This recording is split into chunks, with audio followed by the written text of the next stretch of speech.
Brilliant. Well, welcome again to everyone in the Complete Fit monthly membership. It's lovely to have you here. And today's expert I'm really excited to talk to is Jackie Morell, who is a friend and colleague. We've only met in the last few months, but through networking and shared interest in women's health and just general health and well-being, sort of connected with all our other experts as well.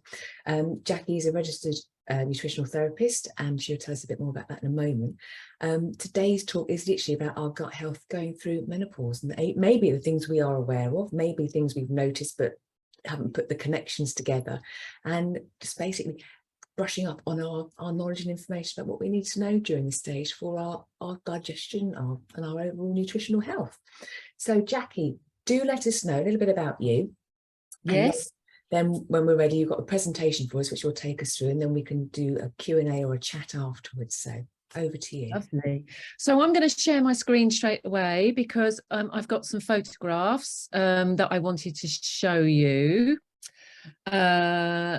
because it says a little bit more about me. Let me just change. Oh, can I change that? No. So I've called my presentation Menopause, What Menopause? For two reasons, really. One, because we are always embarrassed to talk about it.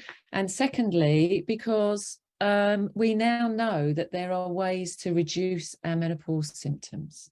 So I am Jackie Morell.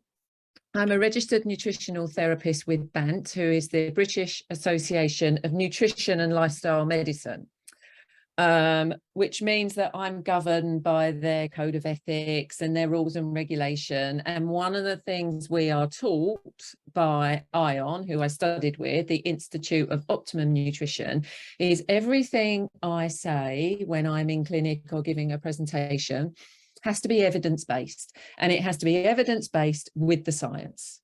So here I am. I just thought I would show you a little bit about my story. So I was married very young. I was married at 19. I was pregnant at 21.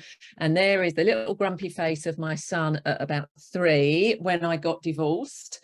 And I'm here with my sisters, and we are all practicing how to make ourselves look glamorous and how to make our legs look thin. If only we'd have known at 25 how gorgeous we were, we would have appreciated ourselves a little bit more, but that's a whole nother story. This is me now. So I was divorced at 25 and then married again quite late in 2018. So that actually is my wedding photo. Decided white wasn't quite appropriate at 53 or whatever I was. I have been studying since I was 25, but never had a proper graduation. So this is me at my graduation a couple of weeks ago. I'm also a nana. It was a bit of a shock to be told I was going to be a grandma, but this is the gorgeous Teddy. What little angel. And these are my other 2 angels, my 2 little furries. So these are the important people in my life. So back to menopause. During the 70s, processed food really took off. And my mum, who was a terrible cook, I'm sorry to my poor mum, really loved processed food. So we ate every processed food you can imagine. Festa curries, Cresta drinks. Oh my God, Cresta drinks. Do you remember that advert? It's frothy, man. That's what we lived on. And the reason I'm bringing that up now is because processed food is really, really bad for your gut health. And my gut health really took a dip in my mid-20s, and it's taken me a long time to figure out how to improve my gut health and how my gut health is linked to my menopause symptoms. So that's why I'm bringing that up here. So So why are we talking about menopause now? Because half of the population will go through the menopause in some form or another. And it was really recently, probably 5 or 6 years ago, that we were all really embarrassed to admit that we were menopausal or perimenopausal. And it was something, you know, women used to whisper about in the ladies' loo. But, you know, thankfully, I feel like Davina and her program of a couple of years ago has really changed that for women. We now feel like we can actually say, I'm having my menopause and this is what's happening to me. And the other reason to talk about it now is that what we do in our 20s and 30s and 40s impacts on our symptoms as we become perimenopausal or menopausal. So if you are currently menopausal or postmenopausal, but you have younger female children, tell them about this presentation and about how to make sure that your health is good as young as it can be to help with your menopause later on. So here are some of the symptoms, and I'm sure that you've seen all of these. These are only some. There are lots and lots of symptoms. When you become perimenopausal, you think you're going crazy. You think there's something wrong with you. Suddenly, you can't concentrate at work. And that was my biggest problem, is that I was suddenly so exhausted. I really found that I was starting to make mistakes. That isn't even on this list. So menopause symptoms are far-ranging, and they seem to really impact on all aspects of your life. So what is menopause? Now, I was at a menopause conference on Friday and Saturday, and I have stolen this female hormones through the lifespan from that presentation because I thought it was so interesting. So the dotted line is estrogen. Estrogen isn't one hormone, it's actually 3 different hormones, but I'm calling it estrogen here for simplicity. And you can see in childhood and teens, it starts to fluctuate, which is why your teenage daughters are having hissing fits and crying and being all emotional. But that's also why when we're perimenopausal, we are having hissing fits and all emotional and crying all over the place. It's the same thing. But unfortunately, you can see your estrogen is going absolutely crazy. It sometimes gets higher than it would have done while you were in your reproductive years. And your progesterone absolutely falls through the floor. And what we now know about progesterone is that it is the calming hormone. It is the hormone that you have the most of when you are pregnant, which is why when you're pregnant, you feel like you're blooming and you know, you're really unflappable when you're pregnant.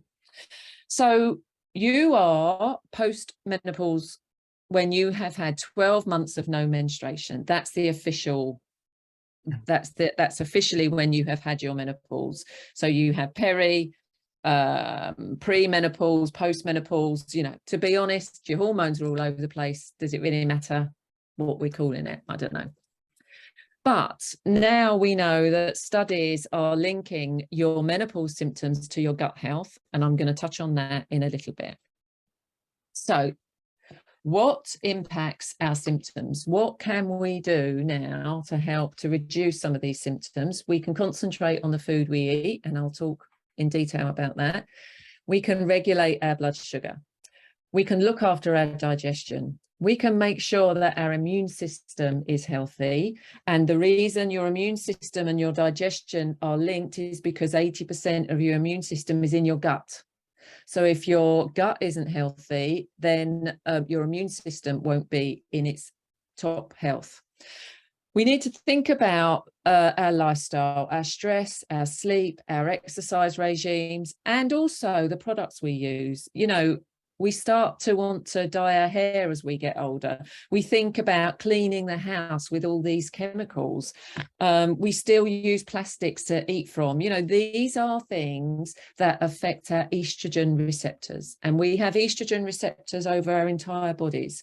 So if we are going to start looking after our diet and our lifestyle, let's also think about what we're actually using in our household. Can we start to change those? So I thought I would go straight into sweating and night sweats, because so many women I meet talk about night sweats as being part of the problem, because it then impacts on your sleep, it causes insomnia, then you're exhausted during the day, and then you start to make poor food choices. So what are the things that impact on your sweating and your night sweats, not just on your insomnia? Alcohol. I'm really sorry. Alcohol has such a bad rap when it comes to sweating and night sweats, in particular red wine. I'm really sorry to say. Spicy foods also will affect your ability, your sweating, because they induce sweating anyway, even if you don't have night sweats. Caffeine, smoking, tight clothes, anxiety and stress, heat, excess sugar. There it is again, excess sugar. I'm whizzing through these slides because I feel like I've got so much to say. Caroline is going to give me a little tip, little nod if I'm really going over the time. But if I'm too quick, slow me down or ask questions later, and I'm really happy to stay as long as you need. So what can we do to improve our sleep? We can ensure we get at least 2 hours of daylight per day. That's the recommendation, but to be honest, even 15 minutes of daylight, that isn't through a window, that isn't in your car, that isn't in your conservatory. It is getting outside and getting a bit of daylight without sunglasses when it's bright enough. You need to start thinking about sleep 2 hours before you actually go to bed. Start dimming the lights. Drives my husband bonkers. Why are you turning all the lights down? It's only 8 o'clock. Because I need to have the lights dimmed in order to sleep. Set a bedtime ritual. That's a nice one. Non-caffeinated tea at a certain time. Read a book, not a tablet, because that tablet is the blue light that triggers your brain to think it's daylight. So go back to the old-fashioned books. Who didn't love an old-fashioned book? And then maybe have a bath, or maybe a little bit, I say here, nighttime yoga. To be honest, that is really not what it is. I lay on the floor and I do a couple of twists and I bring my knees to my nose and I think, oh yeah, I'm done. That's me done. Sleep in a dark room with no artificial lights. Switch them all off if you can. Wear a night mask. I love my night mask. It tends to tell my brain this is time to go to sleep. Try to get some natural fibres with your sheets, and they could be cotton sheets. I've got a wool duvet, which sounds terrible, but actually it's amazing because it wicks the sweat away from you. It's antibacterial and so it's amazing, my wool duvet. It's not heavy. Think about sweat wicking bed clothes. Now, Become Clothing is a great it's a great place to buy your bed clothes. They look lovely, they feel silky. Exercise daily, of course. The more we relax our bodies and the more that we look after our cortisol levels, and exercise does that for us, hopefully the better we will sleep. Avoid heavy spicy food. Who's not had a curry at 8 o'clock, gone to bed at 9 or 10 o'clock and thought, oh God, I'm so full, I don't know what I'm doing with myself. Heavy spicy food, avoid. So next, bone health. This is something that I added in after my conference because it was so interesting. The risks of osteoporosis increase when you are menopausal because estrogen has a very big impact on your bone health. Let's jump into actually Osteoporosis Day today as well. Oh, is it? Yeah, so that's very timely. Yeah, it's really interesting, and we can actually protect our bone health all the way through our lives. So here are some of the risk factors. Increased age, obviously, because that links with menopause. Your genetics. So unfortunately, some people are more genetically prone, but genetics can be switched on and off. They're not just because you have a genetic susceptibility does not mean that is what you're going to get. Depends on your lifestyle. Low vitamin D, your diet's deficient in calcium, which isn't just cow's milk, by the way. Calcium is really high in things like green leafy vegetables and chickpeas and lentils and all those plant foods. Smoking and excess alcohol, physical inactivity. There we are with exercise again. Long-term steroid use, I was thinking about things like for those people who have asthma and take the steroids when they have asthma. Unfortunately, if you do have that condition, you've got to be more careful with your bone health. And then here we are with dysbiosis again. I'm going to talk more about your gut health, but you know, there is a thread through all of the things we're talking about. High sugar, affecting your gut health, lack of exercise, you know, this is a thread. This is something we need to keep in our mind. So what do we do to improve our bone health? Low sugar, high fiber, because it increases in short chain fatty acids, which I'm going to touch on later.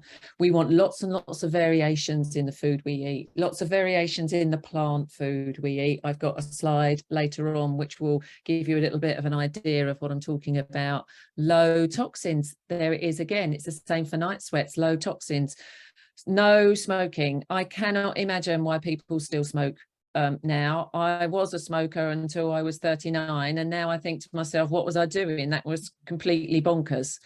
Low or no alcohol, plastics. Pre and probiotic foods, because they're helping your gut.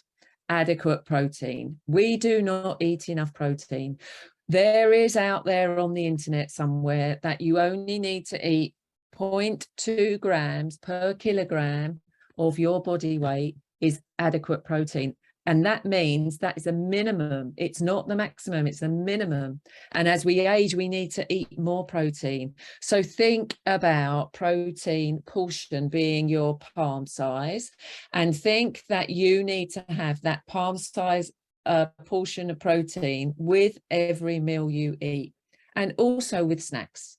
Protein is so important for our bone health. And also, if you're trying to lose weight, it's great because it keeps you fuller for longer. So there's another benefit of protein there. And fish. Try and eat fish a couple of times a week if you can, because again, fish are in that superfood category. So I've slipped in supplements here nice and early, because I know that lots of us turn to supplements when we first start our perimenopause, because we think, oh my God, how am I going to make myself feel better? There are lots and lots of menopause supplements on the market. They are quite expensive. Sometimes the doses aren't really therapeutic, and by that I mean actually you're not getting an awful lot of benefit out of them. You're paying a lot of money for green pea. Really? You don't need to buy very expensive menopause supplements. You could just do things like take vitamin D, take omega-3 supplements. There is also a new study that has just come out, which I am going to mention here. Omega-3s and your B vitamins, they're now thinking reduce symptoms of Alzheimer's by 75%. That is incredible. Yeah. It's a new study. When I get more information about that study, I'll share it here if you're interested. CoQ10 supports energy production. Curcumin helps with night sweats. We can also talk about probiotics because they benefit your gut health. And those people who suffer from intimate dryness, this is a great product here. The Pharma Nord Lady Prolix is quite a nice supplement for that area.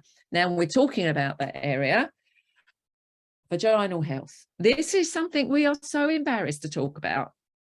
50% of women suffer from associated issues to do with our vaginal health, but it is actually called the doorknob symptom, because most women mention it as they're just about to leave your clinic, because, you know, they're a bit embarrassed. So just about as they're going to go, they say, oh, by the way, but we have a microbiome down there. We have a microbiome all over our body, but we have a microbiome down there, and it changes when we're perimenopausal or menopausal. And some of the symptoms can be really uncomfortable: dryness, irritation, chafing, burning.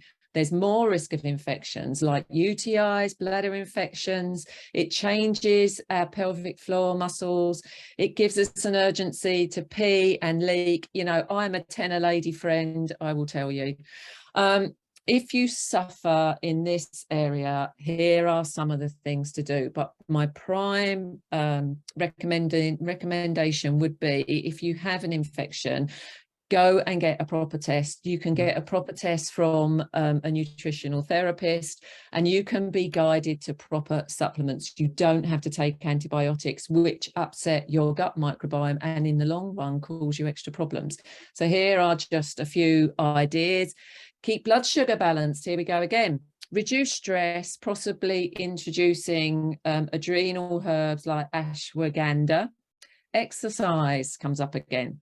There is a really good barrier cream, which I have not used myself, but apparently Wellenda calendula nappy balm is quite good for that area. Sea buckthorn for dryness, intimate dryness. And then I think these ones we probably know: no perfume pads, no deodorants, no vaginal deodorant sprays, avoid strong detergents on your underwear, avoid thongs. Though when I saw that, I did think to myself, 57 and a thong, I don't think I'm going there ever again. Avoid vaginal washes, soaps and sprays. You know, they are marketing, don't do them. So if you have got issues in that area, seek advice, seek help, you will feel a whole lot better. So why am I talking about gut health and menopause? Because the symptoms of poor gut health are the same, very similar to menopause. This is the same slide as I showed you earlier, but now I'm calling it poor gut health and food intolerances. Why? Because your gut is made up of trillions and trillions and trillions of bacteria. And this is what we want it to be. We want it to be balanced, because then you have an immune system that is responding properly. When it's dysregulated, when there is more non-beneficial bacteria to beneficial bacteria, we have something called dysbiosis. So what's the benefit to you of good gut bacteria? It produces short chain fatty acids. I touched on them earlier. They maintain your mucosal lining, which means that you aren't going to get irritations, heartburn, indigestion. You're not going to have something called leaky gut, which then can cause more joint pain, headaches, migraines, all those kind of menopause symptoms we talked about. It protects against inflammation, joint pain again. It's the main source of nutrition for the cells of our colon. We want our colon to be healthy because we don't want diarrhea, we don't want constipation, and it helps to reduce the risk of type 2 diabetes, obesity, heart disease. So what are the interventions for dysbiosis? Low sugar. We're talking about low sugar, high fiber. I'm going to move very quickly onto blood sugar and balancing. I'm just checking my time. Okay. So when you have blood sugar imbalances, when you are eating too much sugar in your diet, you release insulin.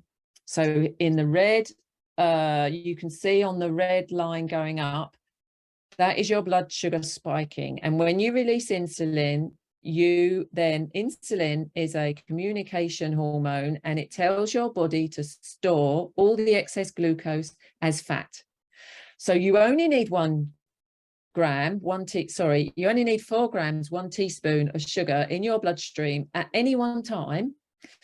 If you eat a banana, that's 7 teaspoons of sugar. So 6 teaspoons of sugar is being stored in your body as fat. No one wants that.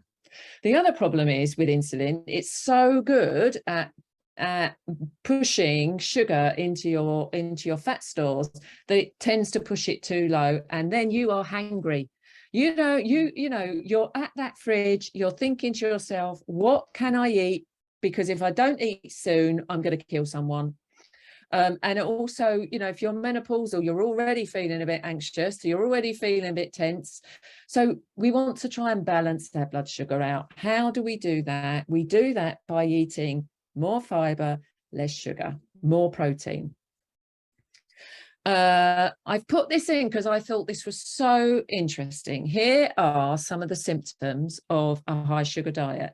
But the interesting thing is that when our estrogen levels start to drop, our bodies actually want us to use ketones rather than sugar as our main source of energy. So our body becomes less glucose adaptive. We become insulin resistant much quicker as we become menopausal. Insulin resistance equals inflammation, which increases our weight.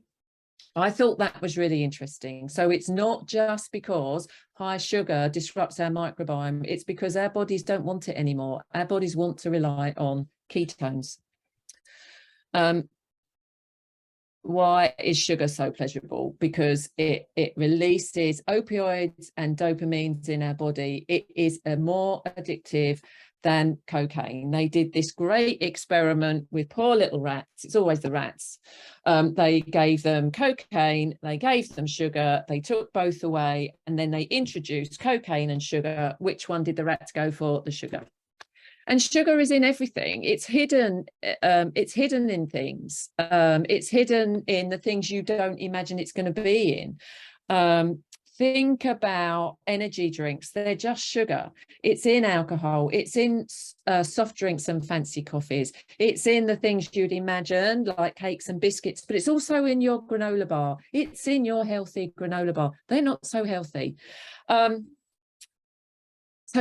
So how do we need to be very attentive on our labeling when we are thinking about managing our sugar levels.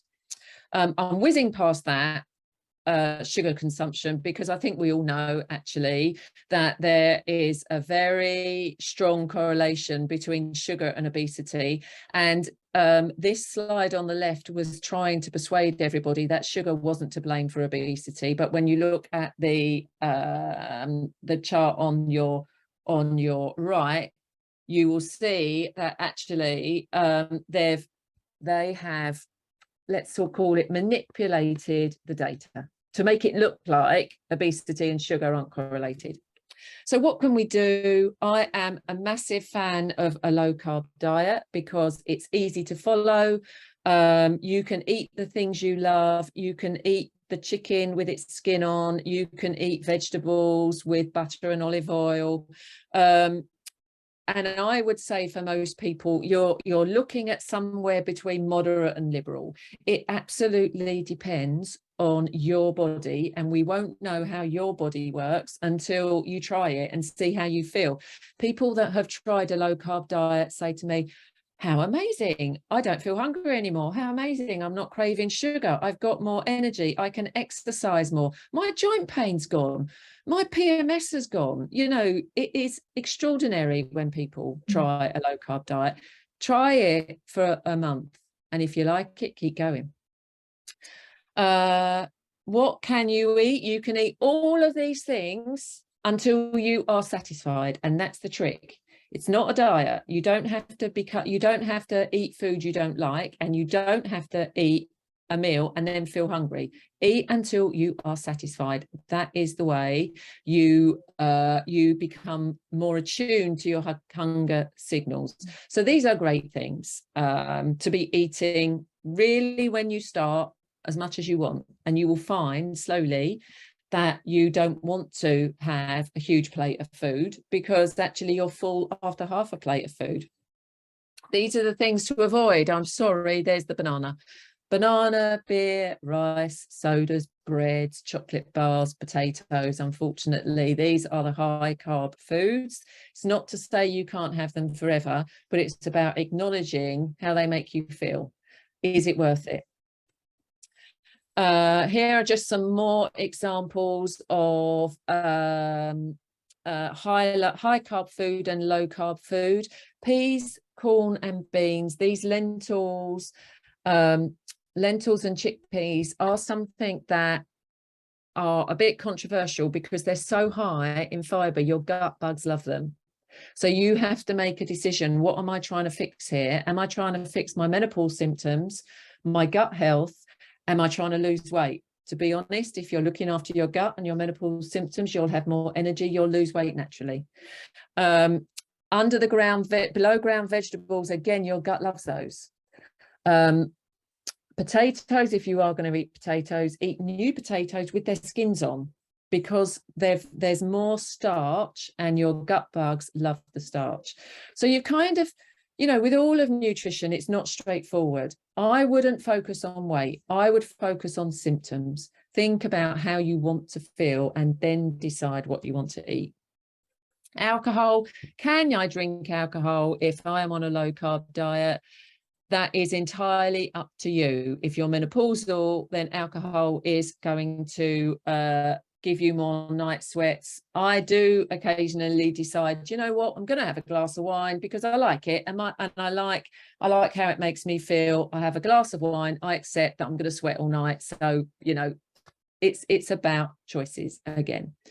So beer I would avoid, particularly because it's so high in carbs that, again, it's going to affect your menopause symptoms, not just because of night sweats. All of these slides are available if you want them. If you want to chat about them at any point, then please let me know.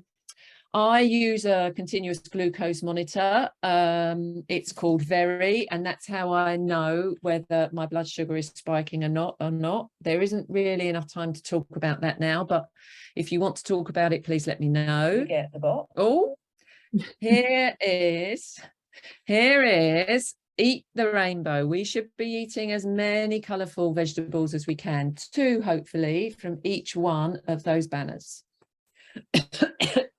If you're eating 8 different vegetables a day, you will start to feel great. Oh, sorry.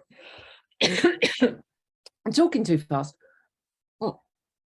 Okay, plenty of time. Yeah. This is a great slide because it gives you an idea of what your plate should look like. And I'm a visual person. I like to see things.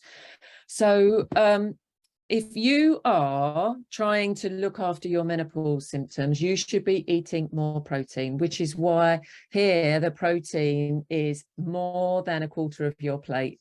You should be reducing the amount of root vegetables and whole grains.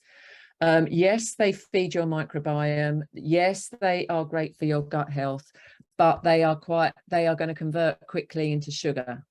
And we know that sugar has a detrimental effect on some of our symptoms. Half of our plate, and this is a day. So, you know, don't think for breakfast, I've got to have cauliflower for breakfast. Though, to be honest, you could have cauliflower for breakfast if you want. In my book, I quite like a bit of leftover curry for my breakfast. You know, breakfast, the idea that we've got to have cereal or porridge is marketing. We have been told by advertising that breakfast is cereal, toast, orange juice, porridge. It can be anything you want. Eat what you fancy in the morning. Eat something to keep your blood sugar managed in the morning. So that is a great visual on what your plate should look like. So I am nearly at the end. You can be vegetarian and low carb.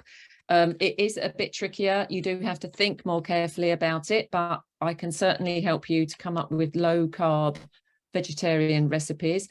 I would say it is extremely difficult to be vegan and low carb. That's all I'm going to say. So this is me again. I am Jackie Morell. This is my email, my telephone number. You can find me on Facebook, Food for Healthy Guts. You can find me at my website, Food for Healthy Guts. I offer everybody a free 30-minute consultation. So if you would like to chat to me, if you'd like to spend some more time, please contact me. I've got places available for next week. Please come and chat. You can chat face-to-face or on Zoom. So thank you very much. I'm going to stop sharing. Stop sharing. Wow. That was a lot. It was, but it was a good lot. It really was. It's covered everything. I think what you've explained there is, and it's just reinforced everything, that everything is connected. We need to, again, look after our nutrition. We need to move. We need to sleep. We need to not have stuff that's going to impact not just on our menopause system, but our overall health as we get older.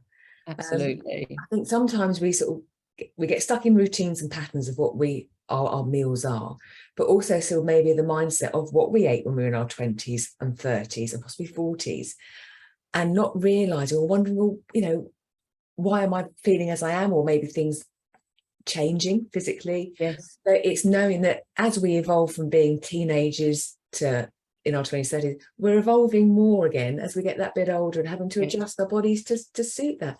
So Yes. yeah. And, you know, I really suffered with my menopause symptoms. And I must admit, I'm taking HRT now.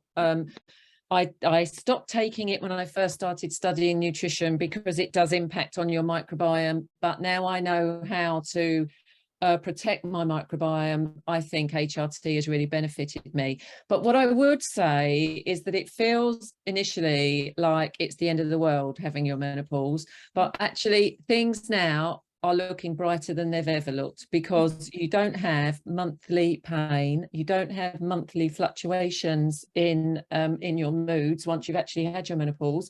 It means that you can focus, you can concentrate, you feel freer in yourself, because you're not always a victim of your hormones once you have had that menopause. So don't feel like it's the end of your life, because it's not.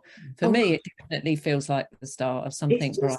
Absolutely. And even going through it, knowing that we've got the control, whether it's through intervention like HRT we might take, whether it's through our movement and exercise, or through what we can decide, as you said, throughout this, it's all choices. Yes. And how do you want to feel? Well, we can work towards that feeling. Yes. We have that power, that choice, even if it might feel a bit restricted or not what we want, we can make it work to what we want. We can choose to do that.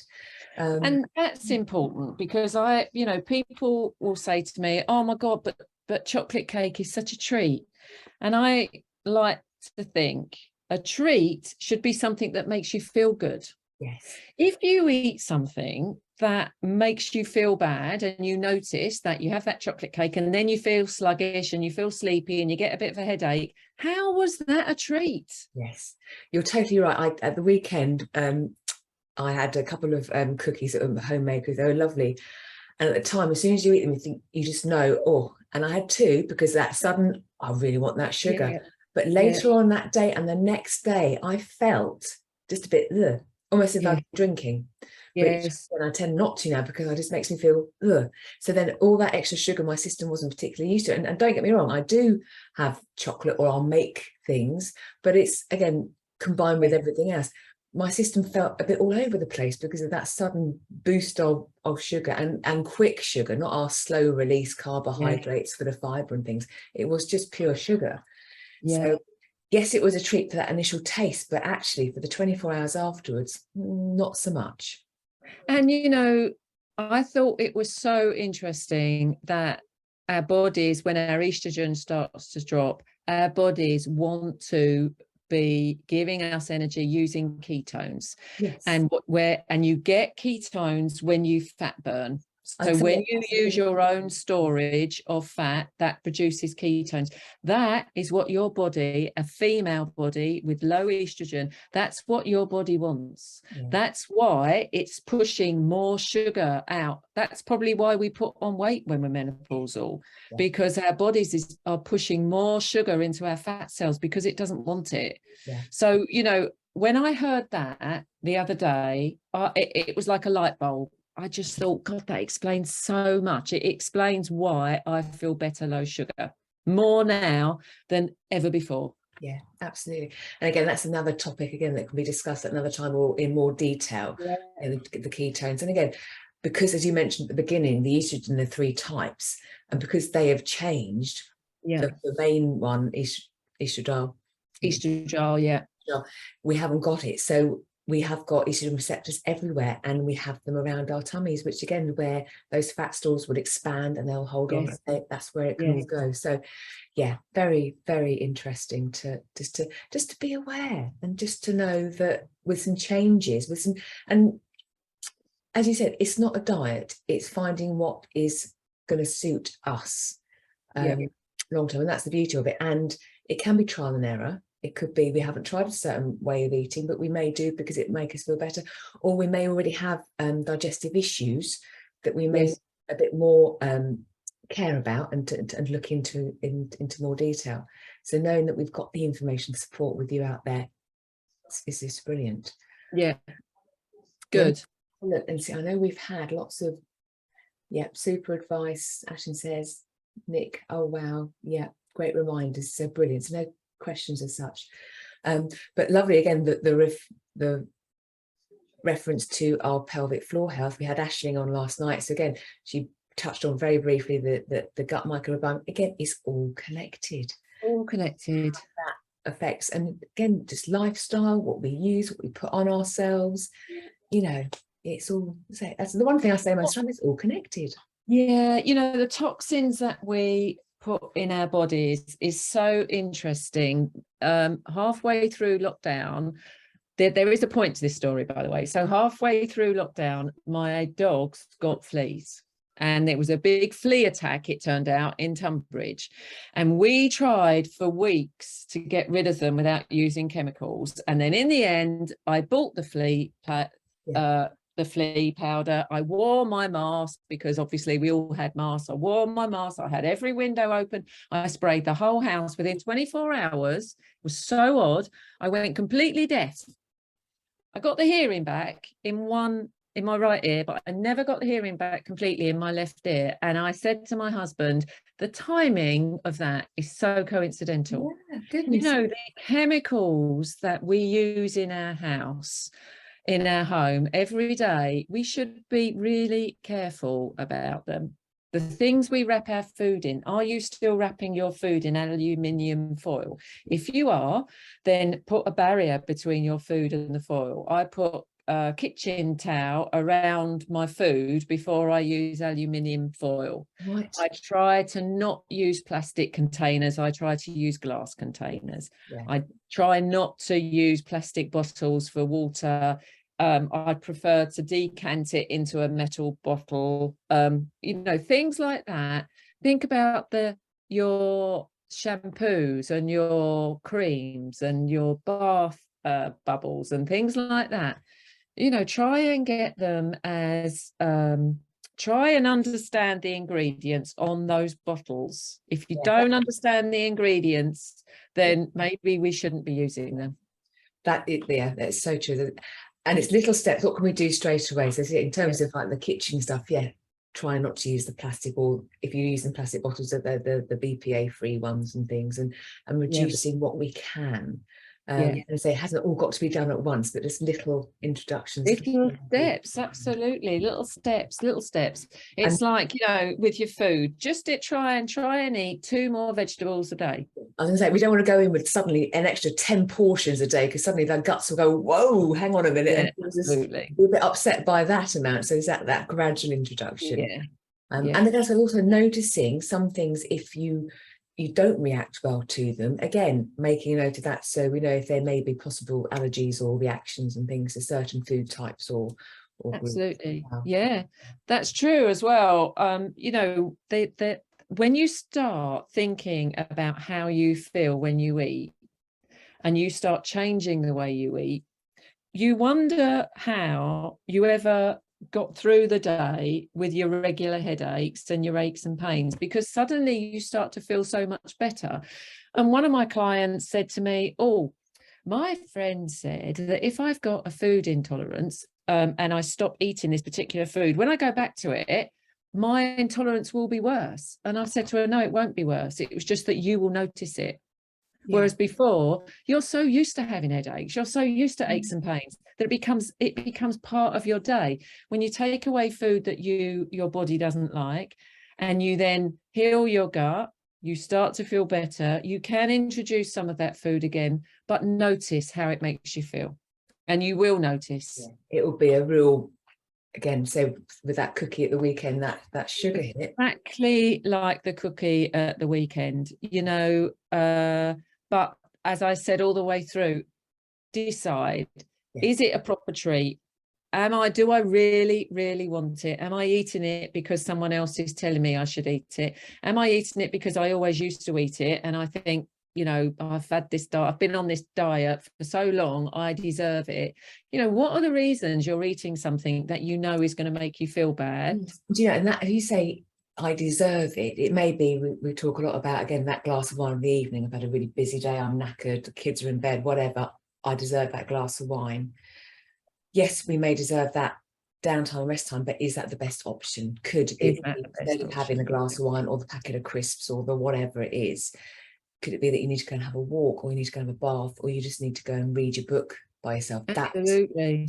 So it's looking at those sort of other alternatives. Again, what we are always used to be our go-tos, maybe perhaps we need to go to something different that's a bit more suitable for us now. So. Absolutely.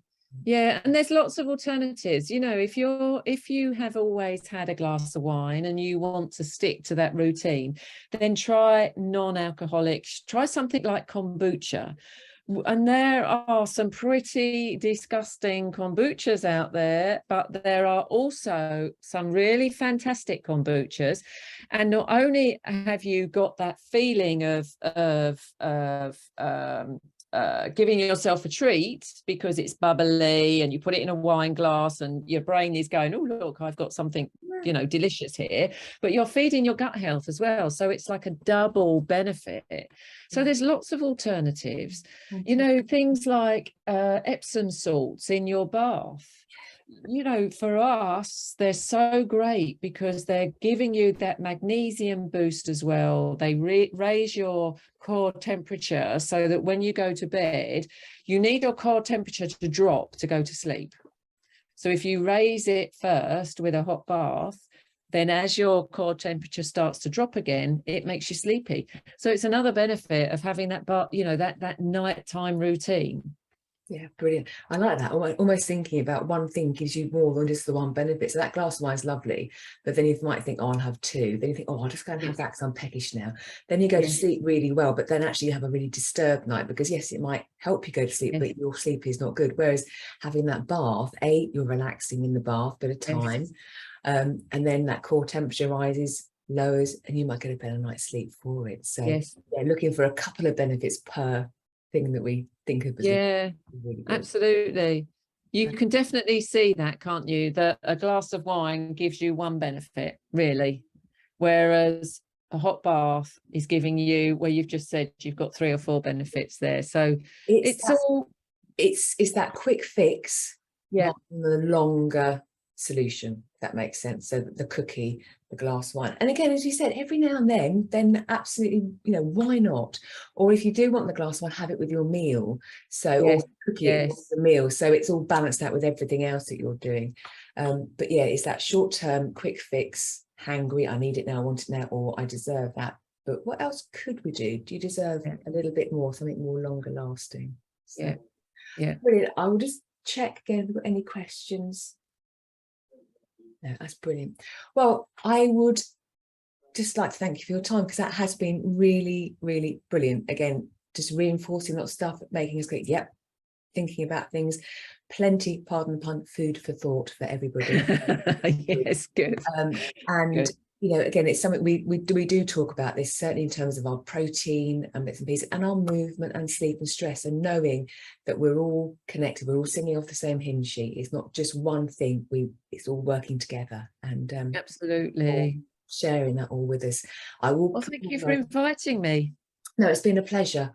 I'll put all your links as well on the post so they stay in the group too, and if any other questions come up, we'll tag you in them, and you know, we can connect. Or if anyone wants to come and have a chat, then please feel free. Don't be embarrassed. You're not causing me any trouble. You're not taking up time I don't have. I've got lots of time.